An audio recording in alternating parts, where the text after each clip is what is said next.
So, Jennifer, you heard the announcement. Give me your take to what you heard.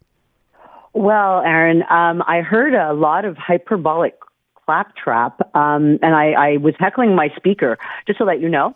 Yeah, I was. Well, I like you. I mean, I was waiting for something so that we could discuss something concrete in this hit here, but we're going to talk about what we didn't hear. So we didn't hear anything about Canadian tariffs. We heard about how the U.S. subsidizes us to the tune of $200 billion a year. Still going on with that, huh? Yeah. Yeah, we talked about how abusive we were. We are. We heard about the nasty things that we do about dairy. But I mean, I think it's to Jim's point. Like, there's something going on. If it works, it might just make the thing a completely moot point. But to your point before we started talking, all these tariffs that are being applied in Asian countries, in South Asian countries, and in African countries. I mean, they're quite.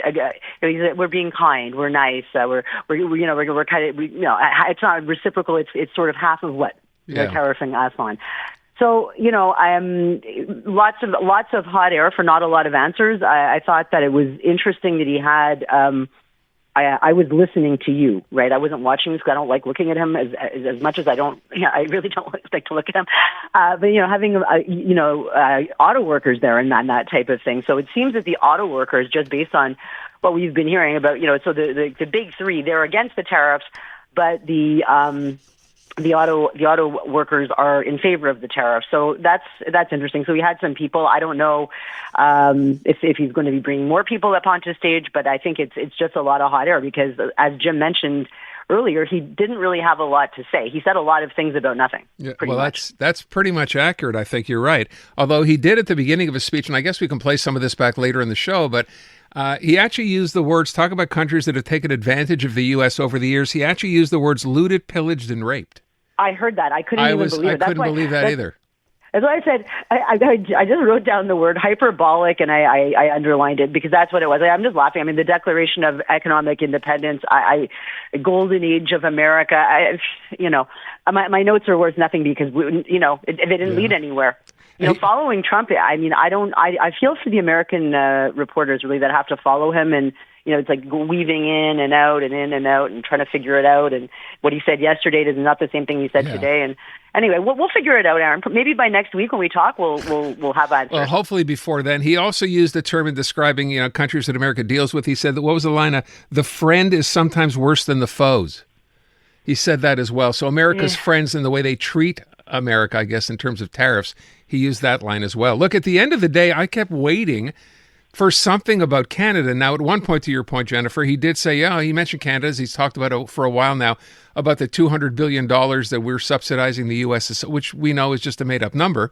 But I wonder if the fact that Canada's not on that list of 50 countries and the tariffs they're going to be facing, and neither is Mexico, if this whole thing, for people who don't know, it might be worth recapping what James Meny was talking about. There is a motion on the floor of the Senate that is seeking to declare this whole idea of a national emergency based on fentanyl a hoax. And because the idea of all these tariffs was predicated on that being a national emergency, and therefore, if it's a national emergency, this is the stuff they can do. If that doesn't fly, I'm not sure what happens next. Well, he can't. The justification for the tariffs, it's no longer. So we're going to have to see. So maybe there's that, and then combined too with the sectors and the products that are protected under the USMCA.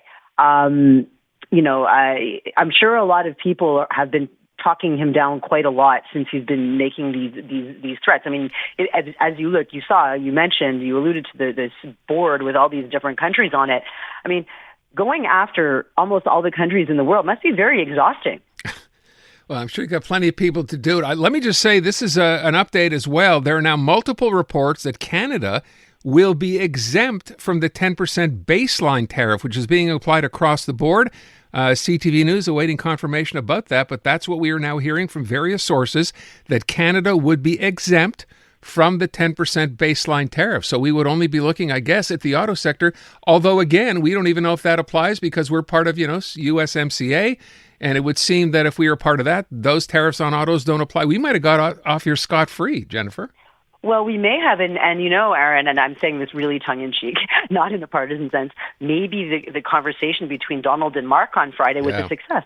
You know, it's funny you say that. I said at the beginning of the show what I thought might happen here, simply based on that conversation, and not what Mark Carney had to say, but the way Donald Trump described it, right, where he called him the prime minister, and he said he knows there's an election coming up. He didn't do the old call him Mark, call him the governor.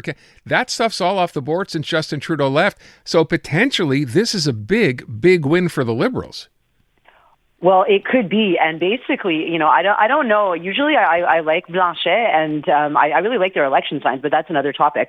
But Blanchet was saying something yesterday that if the tariffs that were supposed to be announced today, if it went badly for Canada, then it would be a sign of a failure for Carney. Now, I really I find it hard to make the linkage, but I see that.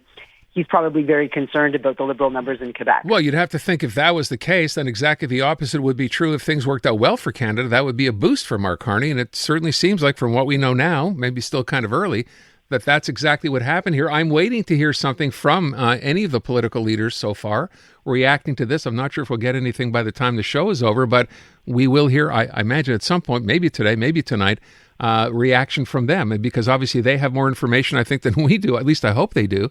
And this idea, as I said, that's being reported now, that even with this 10% baseline tariff, Canada would be exempt from that.